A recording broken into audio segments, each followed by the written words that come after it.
Hey y'all, how you been? Hope everybody's fine with this contagion, and people that if you have got the contagion, my thoughts and blessings are with you. Well, there's been a few topics here in Australia. I think for people over in America and the UK, if you're listening in, we have a few topics here that happens to do with our Defence Force. And I'm mainly talking to people of Oz, and I've got to weigh in on a topic that's, to me, is a very important topic, because our Defence Force is now being held responsible, apparently so, for many deaths over in Afghanistan. And I'm not excusing anybody's actions, and I'm not asking for anybody to excuse them for their actions. As I always say, with an action there's a consequence. Of course there is. But one thing I do want to say is that our Defence Force, our men and women that are sent all over the world, whether it be in peacekeeping missions or for putting plans in other parts of the world like Afghanistan, Syria, that sort of thing, where they're needed to train troops, to be backups. I think's not a bad thing, but I think when these people are sent over, we are forgetting one thing, that these people's mental health are going to be impacted greatly, because they see things that we don't. I mean, we're here in Australia all safe and sound, and we only read about it and see what we see on the tube or the TV or, que sera. Basically, we don't really see what happens. And people that are there, and are on base and are kind of protected from when people are put out and taken out on missions, what actually happens. And it's very hard to believe that war itself still exists and people kill each other and shoot each other. That's, it's just so hard to believe, but it exists still today. But we can't prosecute and persecute our men that go and serve and ask to be served for their country and other countries, and say they're bloodthirsty murderers, because that is wrong. Because there's so much pressure put upon them and the women that are put in that position. Most of the time it's out of people's hands. And when things happen, by the spur of the moment, adrenaline pumping through their veins, I don't know. There is no answer for what happens. And people get killed and shot and murdered. But the thing is, one thing I know for a fact is that it does extend back for when people enroll in the Defence Force. Whether it be through the Army Cadets or as a young age, most of people that go to the Defence Force is of a young age. And their mental health is not looked at. Their camaraderie,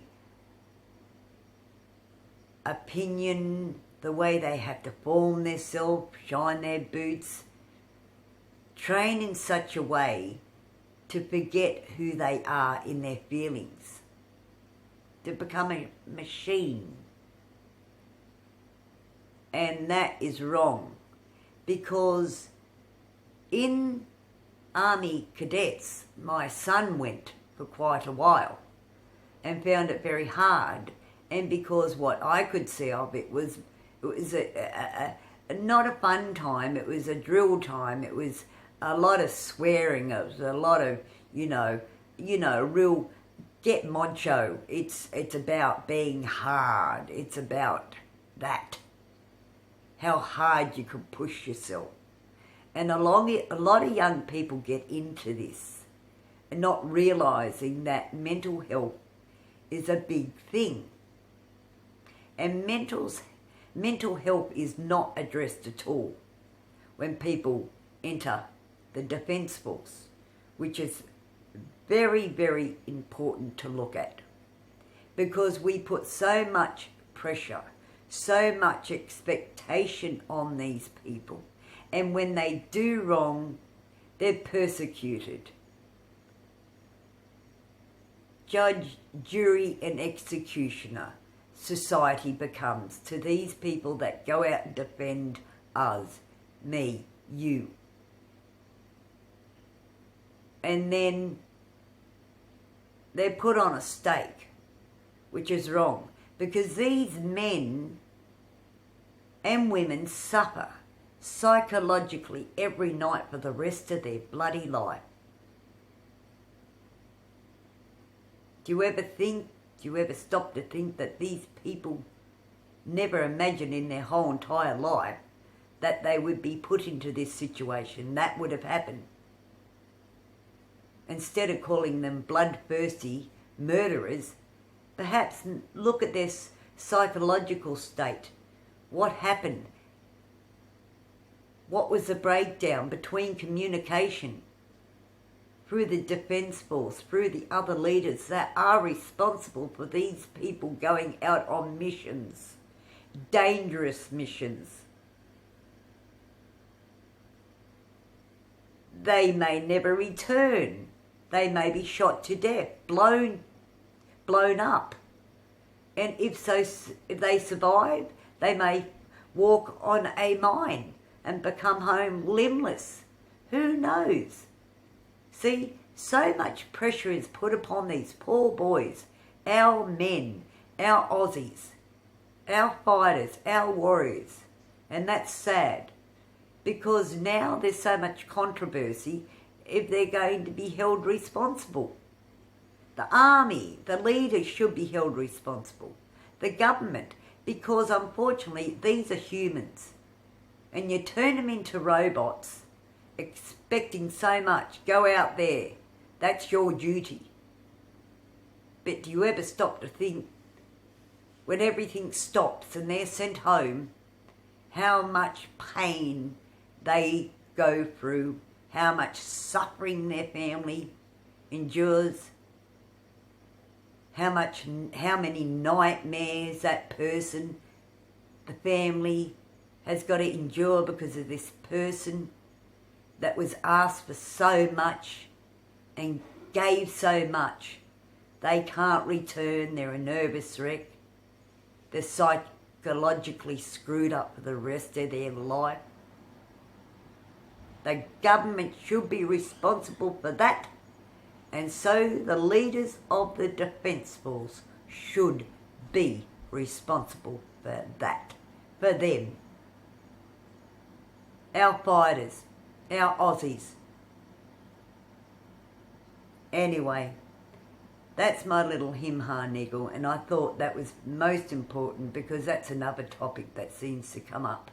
And I don't think there's really any defence for the people that fight and that are here for us, you, me, our freedom, our respect, our dignity.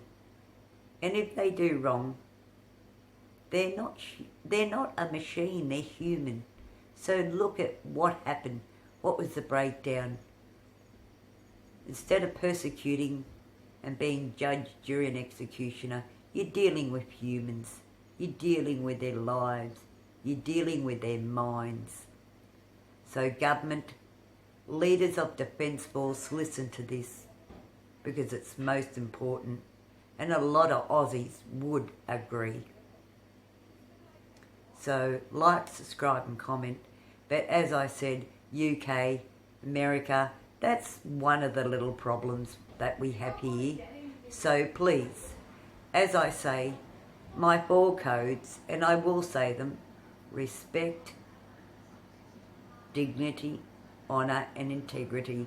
And those for our army men, our Defence Force guys, our people, they had them. You know, but do they have faith? I don't think so, because they gave their faith when they gave their pledge.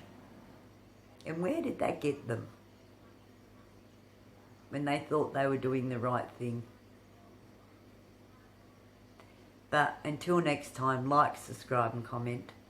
And as I say, faith, go with faith always.